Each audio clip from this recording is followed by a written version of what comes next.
नमस्कार। क्या आपने कभी सोचा है कि कुछ जगहों पर जाते ही मन शांत और सकारात्मक क्यों हो जाता है? जबकि कुछ जगहों पर सब कुछ होते हुए भी आपको एक उदासी, एक बेचैनी और एक रुकावट सी महसूस होती है।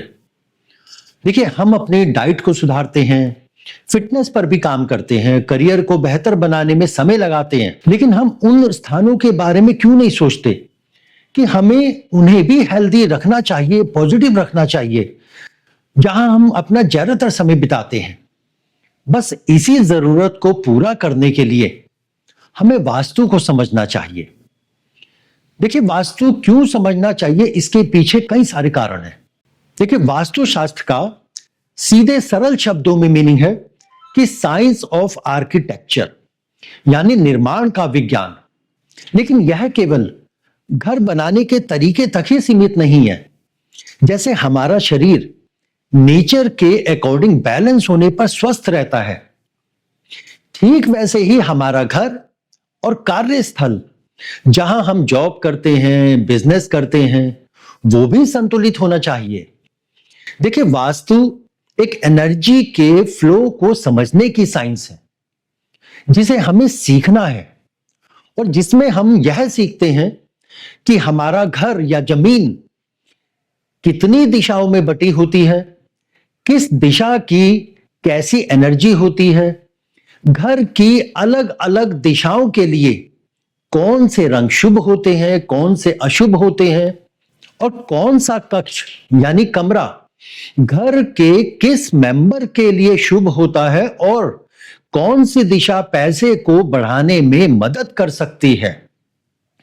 और इसमें हम साथ में यह भी सीखते हैं कि किस दिशा में दोष होने से आपके पैसों का नुकसान होना वो शुरू हो जाता है। देखिए, ये वो साइंस है जहां जिसके अंतर्गत आप सीखते हैं कि कौन सी दिशा हमारी हेल्थ के लिए सबसे अच्छी ऊर्जा जनरेट कर सकती है और कौन सी दिशा पुत्र प्राप्ति के लिए सबसे उत्तम है।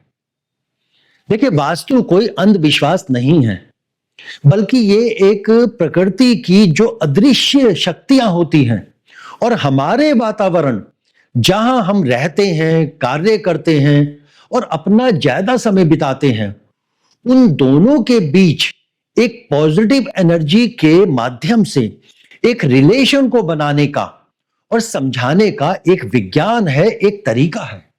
लेकिन अब प्रश्न आता है बार बार कि ये आपके लिए इतना क्यों जरूरी है समझना। देखिए, क्योंकि वास्तु सीधा सीधा प्रभावित करता है आपकी हेल्थ को, आपके जो संबंध हैं, जो रिलेशन है उनको, आपकी जो फाइनेंशियल ग्रोथ है और आपकी जो मानसिक तौर पे जो शांति प्राप्त होती है। वास्तु सीधा सीधा इन सब चीजों से कनेक्ट करता है। और इस बात को आप खुद महसूस करते होंगे कि घर में कुछ हिस्से ऐसे होते हैं जहां जब आप सोकर उठते हो तो तरोताजा और हल्का महसूस करते होंगे, जबकि कुछ हिस्से ऐसे होंगे यदि आप वहां सो जाते हो तो उठने पर कभी सर में, कभी शरीर में एक भारीपन महसूस होगा, कभी हमारे स्वभाव में चिड़चिड़ापन रहेगा, तो कभी पूरे दिन भर जो है शरीर में एक थकावट बनी रहेगी। ये उस घर की अलग अलग दिशाओं की ही एनर्जी का प्रभाव होता है जो हमारे ऊपर जो है उसका असर पड़ता है।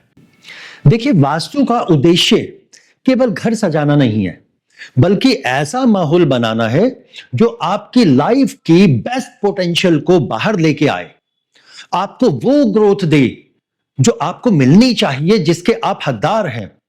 वरना आपने ये बहुत बार महसूस किया होगा कि आपसे कम मेहनती, कम पढ़े लिखे और कम समझदार इंसान आपसे आगे बढ़ जाते हैं और आप कई सालों से मई के मई खड़े रह जाते हैं। देखिए, जब घर वास्तु सिद्धांतों के अनुसार बना होता है और वास्तु के अनुसार ही व्यवस्थित भी होता है, तो वास्तु की पॉजिटिव एनर्जी का फ्लो मिलता रहेगा, जिसके चलते आप देखेंगे कि सुबह उठते ही मन शांत और ताजगी महसूस करता है। वास्तु के अनुसार बनाए गए बेडरूम में नींद बेहतर जो है आती है और चिंता कम होती है। पारिवारिक संबंध अच्छे होते हैं, ग्रोथ के नए रास्ते बनते हैं लगातार। और ऐसे घर में जब धन रखने का सही स्थान बनाया जाता है तो वही धन बरकत तो देता ही है, साथ ही समय के साथ बढ़ता भी जाता है। इसलिए वास्तु को समझें, उसे अपनाएं और जिस सुख और समृद्धि के आप हकदार हैं उसे प्राप्त करें। तो मिलेंगे अगले वीडियो में, जिसमें हम वास्तु से जुड़ी उन बातों को आपके सामने लाएंगे जो लोगों को भ्रमित करने के लिए बताई जाती है। ऐसी कोई बात, कोई रेमेडी और कोई भी वास्तु से जुड़ा ज्ञान आपसे मिस ना हो जाए, इसलिए चैनल को सब्सक्राइब जरूर करें, क्योंकि यह बात सिर्फ एक सब्सक्राइब की नहीं है, यह बात है हमसे जुड़ने की, एक रिश्ते को कायम रखने की। तो मिलते हैं जल्द ही, तब तक के लिए धन्यवाद।